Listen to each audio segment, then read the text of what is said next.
एकही लिटर दूध आमच्या ग्राहकाला भेसळयुक्त भेटणार नाही, याच्यासाठी काय प्लॅनिंग करणार आहे तुम्ही?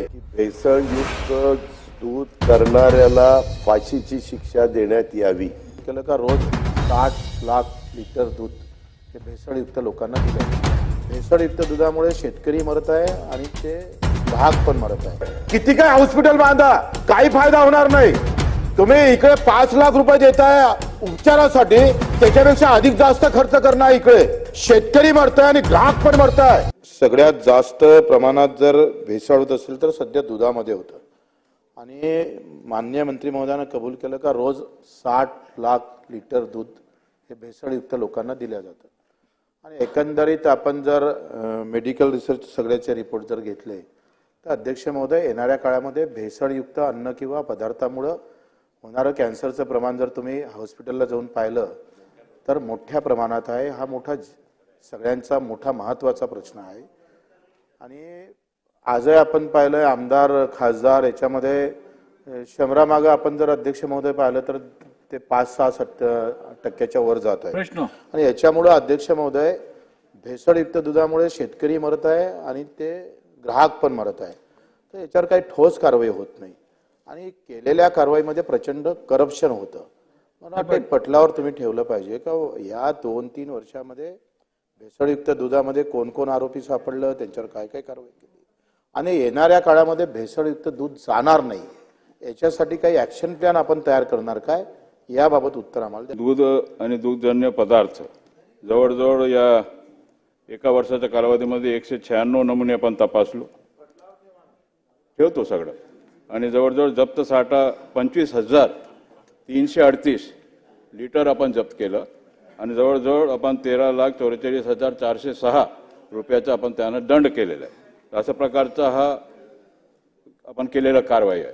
हा भेसळयुक्त पदार्थासाठी आणि खास करून खाद्यपदार्थासाठी अध्यक्ष महोदय सरकारी लॅबोरेटरीमध्ये ह्या सगळी तपास होते.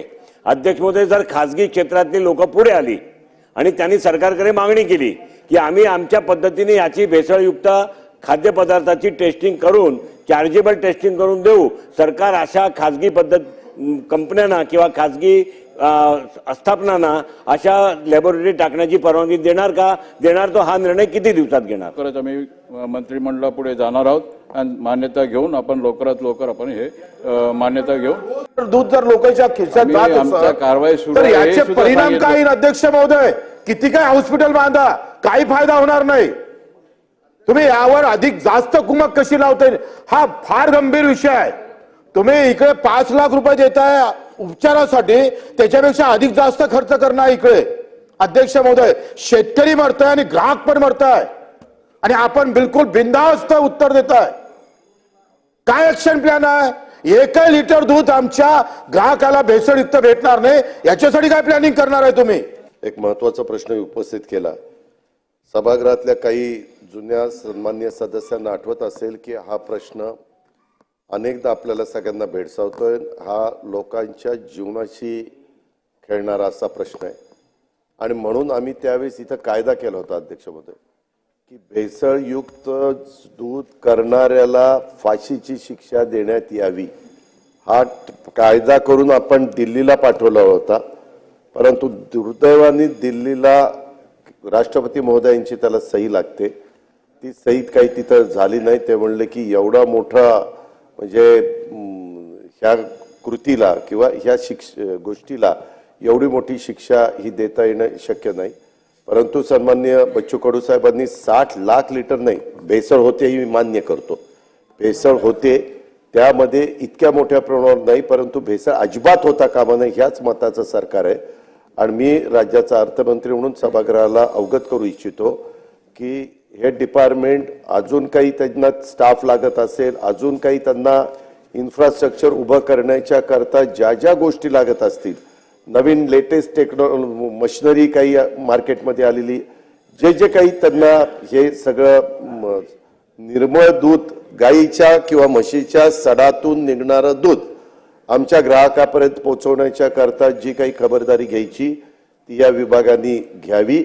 त्याकरता पूर्णपणे आर्थिक मदत अर्थ विभागाकडून केली जाईल आणि या करता मंत्री महोदयांना पण मी सूचना करीन की वाटल्यास माझ्या स्तरावर एक बैठक लावा, आपण एकत्र बैठक घेऊ आणि याच्यातनं काय काय त्रुटी राहत आहेत त्या कशा दुरुस्त करता येतील. कारण अध्यक्ष महोदय, थोडासा वेळ मी जास्त घेतो, पण झोपडपट्टीमध्ये पण मोठ्या प्रमाणावर जर उदाहरणार्थ गोकुळ दूध नंबर 1 ने विकायला लागलं, अमूल दूध नंबर 1 ने विकायला लागलं की ते अमूल आणि गोकुळच्याच पिशव्या तिथं तयार करतात आणि त्याच्यातच पाणी घालतात, इंजेक्शन देतात आणि ते दुधा म्हणून त्या ठिकाणी असलेही प्रकार त्या ठिकाणी चालतात. बरं, आता दुधाचे दर पण बऱ्यापैकी असल्यामुळे एक पिशवी तयार केली की त्यांना 60-70 रुपये त्या ठिकाणी मिळत असतात. अशा प्रकारची परिस्थिती आहे. परंतु ही गोष्ट अतिशय गंभीर आहे आणि ह्याचे आजार बळावतात. बच्चू कडू साहेब, आपण म्हणताय त्या बहुतांशी मताशी सरकार सहमत आहे, परंतु त्याच्यातनं कडक मधले कडक भूमिका घेण्याची सरकारची निश्चितपणे तयारी आहे. हा जो विषय डिस्कशन मध्ये आला तो अतिशय महत्त्वाचा आहे.